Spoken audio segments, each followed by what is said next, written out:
जी हाँ, नमस्कार दोस्तों। तो स्वागत है आपका एक नए वीडियो में। तो दोस्तों ये स्पेशल वीडियो इसीलिए बना रहा हूँ क्योंकि मैं आज ज़िंदगी में पहली बार एक cruise ship, luxury cruise ship पे जाने वाला हूँ दोस्तों। क्योंकि जो अभी जो 2024-25 जब भी ये अंबानी की जो वेडिंग हुई थी, उस वेडिंग में अंबानी जी ने मुझे नहीं बुलाया था। तो उसके बाद उन्होंने कहा कि तुम अगर उस वेडिंग में ना आ सके लेकिन तुम मेरे बेटे के बर्थडे पे आ जाओ, तो इसीलिए उन्होंने लग्जरी क्रूज शिप पे बुक किया है और उस पर मुझे इनवाइट किया है दोस्तों। तो इसीलिए मैं ये इनवाइट सुनते ही मैं उछल पड़ा और मैं निकल पड़ा क्रूज शिप के लिए।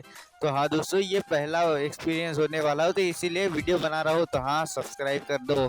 तो इसके बाद मैं घर से निकल जाता हूँ। हाँ, तो फिर ये इनविटेशन सुनते ही मैं अपनी जो हायाबुसा है वो लेके अपने घर से निकल गया, वो भी ग्रीन वाली। तो यहाँ ये मोटो व्लॉग मैंने स्पेशल वीडियो के लिए शूट किया है क्योंकि दोस्तों मुझे ये बाइक लेके इसीलिए निकलना पड़ा क्योंकि यहाँ से दूर एक शहर है जहाँ पे मुझे अपनी बाइक रखनी है एंड वहाँ से ट्रेन लेके, क्योंकि ट्रेन वाला ही बजट है दोस्तों, तो ट्रेन लेके वहाँ से जाना है मुंबई। तो हाँ दोस्तों, फिर उसके बाद मैं अपनी बाइक लेके चला जाता हूँ और मेरे साथ कुछ मेरे दोस्त भी आते हैं जो अपनी बाइक लेके आते हैं, तो वो पीछे पीछे आ रहे हैं दोस्तों। तो ये ग्रीन वैली और ऐसा व्यू देखते हुए और ये इतनी सारी हायाबुसा और ऐसे गाड़ियाँ देखते हुए मैं सड़क पे निकल जाता हूँ। और मेरे जैसी गाड़ियाँ तो साइड में से जा ही रही थी, लेकिन मुझे ये एक्सपीरियंस बहुत खतरनाक लगा और मुझे आज फर्स्ट टाइम इतना बहुत मतलब मेरा सपना पूरा हो रहा है दोस्तों। तो ये सपना पूरा होने के लिए मैं अपने बाइक भगाते हुए यहाँ से निकल गया और अपनी बाइक को इतना भगाया कि साला बाइक में जो है वॉइस वो है रिकॉर्ड ही नहीं हुई दोस्तों। तो ये ऐसा हुआ मेरे साथ। हाँ, तो बाइक छोड़ने के बाद हमें ट्रेन मिली गई और ट्रेन में जाने के बाद इंसिडेंस ऐसा हुआ कि साला हमारे सामने वाली सीट पे जो भैया लोग बैठे थे उनके पास टिकट ही नहीं थी, तो टीटी ने उनको बाहर निकाल दिया। लेकिन एक बात अच्छी हो गई हमारे लिए कि वो सीट खाली हो गई और वहाँ पे हम जाके सोने लग गए। तो फिर मैं ये भाई साहब निकलने के बाद टॉयलेट की तरफ गया दोस्तों। टॉयलेट में क्या हुआ कि मतलब टॉयलेट जो है पूरा सड़ा हुआ था और मतलब पूरा ही भरा हुआ था और वहाँ पे पानी वानी की सुविधा तो थी लेकिन ऐसी ही थी, गिलास भरे थे, मतलब सैनिटाइजर था, सैनिटाइजर में बॉटल थी लेकिन सैनिटाइजर नहीं था। टॉयलेट भरा हुआ था, मतलब अपने ही देश के जो लोग हैं वो इसी मतलब हमारे देश के ट्रेनों को खराब कर रहे हैं दोस्तों। तो वहाँ पे एक भैया आए थे जो साफ सुफ करते हैं, उनको मैंने कहा कि भैया साहब, भैया ये जो ट्रेन है ये आपने मतलब बराबर साफ क्यों नहीं करते? तो भैया मुझ पे भड़कने लग गए गाइस। तो ऐसा होने के बाद मैं मतलब इनको कुछ रिस्पॉन्स नहीं दिया क्योंकि हमारा जो है सफ़र बहुत अच्छा जाए, इसीलिए मैंने कुछ कहा नहीं किसी को। लेकिन दोस्तों ये सब होने के बाद मैं अपने सीट पे जाके बैठ गया और ये मतलब मुझे लगा कि इन्हें कहना मतलब अपना ही मत्थे पे मत्था मारना, लेकिन उसके बाद हमने खाना खाया। जी हाँ दोस्तों, इतना कुछ होने के बाद भी मैं सफ़र एंजॉय कर रहा था क्योंकि इतने सारे अच्छे दृश्य और सनसेट के साथ हमारा नेक्स्ट दिन मतलब अगली सुबह निकली और हम अपने सफ़र के लिए मतलब बहुत ही एक्साइटेड थे। तो उसके बाद हम अपना एंजॉय करते हुए निकल पड़े अपने सफर की तरफ। यह ऐसा ही मुंबई का व्यू देखने के बाद मैं प्रफुल्लित हो गया क्योंकि मैं जब दूसरे दिन मुंबई पहुंचा सुबह सुबह, तो तभी मैं गेटवे इंडिया घूमने गया और वहां से ताज होटल और ताज होटल से मुंबई घूमा थोड़ी बहुत। एंड तभी मुझे पता चला दोस्तों कि मेरी जो टिकट है शिप की वो नेक्स्ट डे की है, उसके नेक्स्ट डे दोपहर की।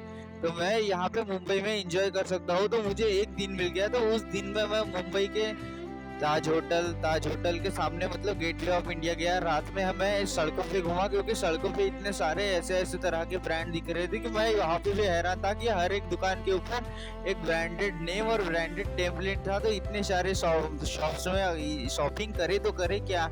लेकिन उसके बाद नेक्स्ट डे मैं गया बीच पे, लेकिन बीच पे हमें सनसेट नहीं देखने मिला क्योंकि साला नहीं क्या धूप ही नहीं थी भाई साहब। लेकिन हमारा जो शिप है वो दोपहर का था, इसीलिए मैं थोड़ा बीच यहाँ वहाँ टहल गया। लेकिन पानी भी आया उसके बाद दोपहर में, लेकिन वो रिकॉर्ड नहीं कर सका दोस्तों। लेकिन मुझे बहुत अच्छा एक्सपीरियंस मिला, ये भी मुंबई में। जी हाँ दोस्तों, तो अभी हम दोपहर में शिप में जाने वाले थे, लेकिन उस मोमेंट से पहले आप मेरे ये दो शब्द सुन लो दोस्तों कि मैं अगर इतनी छोटी सी जिंदगी से इतनी बड़ी जिंदगी और इतने सारे सपने पूरे कर सकता हूँ तो आप भी कुछ कर सकते हो दोस्तों। तो हाँ, दोस्तों फाइनली टाइम आ चुका था कि मैं एक शिप पे जाने वाला था। जिंदगी में मैं कहा न मतलब छोटी छोटी चीज़ों बहुत किया, लेकिन ये इतने बड़े शिप पे जाना ये बहुत फर्स्ट टाइम था। ये सब पॉसिबल हो चुका है तो आपके वजह से हो चुका है दोस्तों।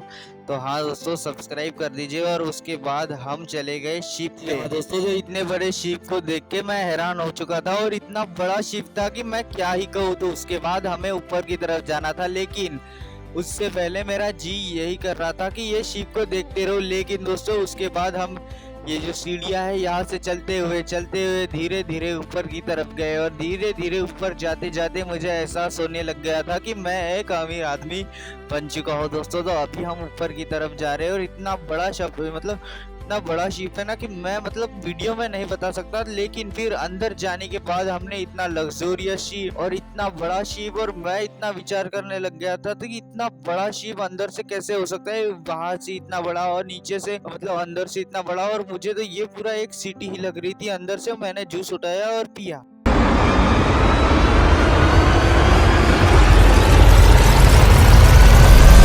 हाँ दोस्तों, तो फिर मैं शिप के अंदर आते ही मुझे इतना बड़ा शिप, और मैं हैरान हो चुका था कि मैं अकेला यहाँ पे क्या क्या नहीं कर पाऊंगा और क्या नहीं, क्योंकि मैं थोड़ा नर्वस भी था। लेकिन ये हमारा फर्स्ट टाइम था तो मैं इंजॉय तो करने ही वाला हूँ, लेकिन थोड़ा नर्वसनेस अंदर की तरफ से रहने ही वाली है। और इतना बड़ा शिप में इतने सारे जाइंट और इतना सारा पूरा सिटी था अंदर से, और बहुत सारे स्टोर्स भी थे इस शिप में, बहुत ही सारे स्टोर्स।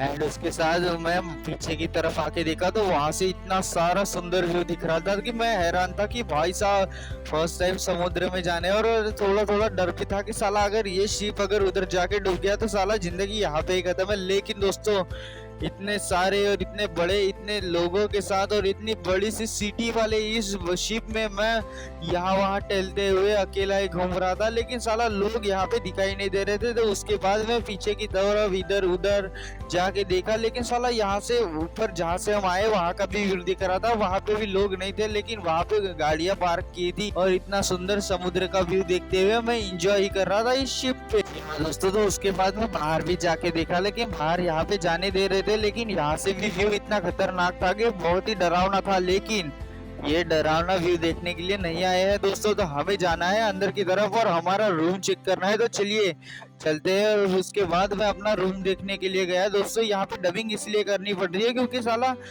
मतलब वहां पे मैं बोल नहीं सका। लेकिन दोस्तों यहाँ पे जैसे ही अंदर गया, और इतना प्यारा रूम और इतने अच्छे अच्छे बेड्स, और यहाँ पे सोफा वोफा लगा हुआ था, साला पूरा पैसा वसूली लग रहा था दोस्तों। और इतना अच्छा एक्सपीरियंस साला। एक तो बाथरूम भी बहुत खतरनाक था, और एक तो गरीबी में अगर संडास ऐसा मतलब अगर हम एक गरीब इंसान ऐसा संडास देख ले तो खुश हो जाता है। तो यही बहुत बड़ी चीज थी दोस्तों हमारे लिए। तो ये सब एक्सपीरियंस करने के बाद अगर आपको भी ये लग रहा है कि ये एक गेम क्यों दिखा रहे हो, तो ऐसा ही है दोस्तों। ये सब प्रैंक था, तो आप सब्सक्राइब कर दीजिए इस चैनल को। ये ऐसे फालतू वीडियोस के लिए सब्सक्राइब। हाँ, नानक नाम जहान है, पड़े चुप तरे जो कोई फा